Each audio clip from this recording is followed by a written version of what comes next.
Greetings, M squared here, and we are going to do an extra example of factoring using the boxing method. It's kind of like number 4 in your assignment. So what I want you to notice is that there's not an x squared at the beginning, there's an x cubed. But remember, the first step, anytime you factor, is to look for a greatest common factor.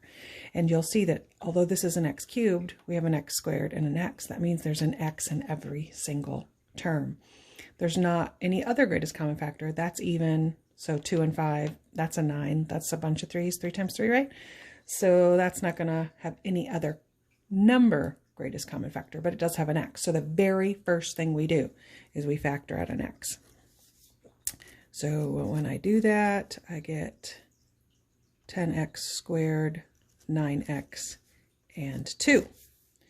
So I know that eventually my answer, I'm going to put it over here, it's going to have an x out front and then 2 binomials. So that's what our final answer is going to look like.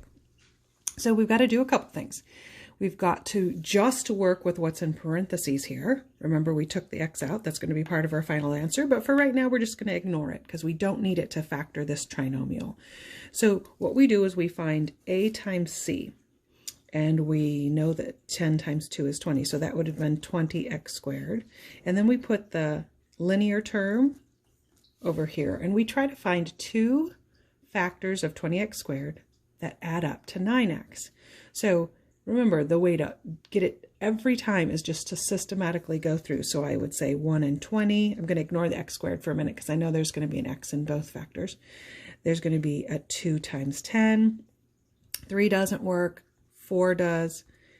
And then we've got a 5, so we're right back up. And we see that these are the 2 that equal that 9x when I add them, but 20x squared when I multiply them. So that 4x and that 5x are what go in those 2 spots in our box. And then the ax squared is what goes in this top left, and the bottom right is always that constant. So then I find the greatest common factor in each column and row. So the greatest common factor between 5x and 2 is just 1. The greatest common factor between 10x squared and 4x is 2x. The greatest common factor between these 2 is 5x, and between these 2 is 2. And those become my factors. Now everything was positive here. It was a positive linear term and a positive constant term, which means those are going to be positive as well. So then I come back up here, and for my final answer, I'm going to put the 2x plus 1 in one parenthesis. It really doesn't matter if you put it in this one or that one, as long as it's in one of the parentheses.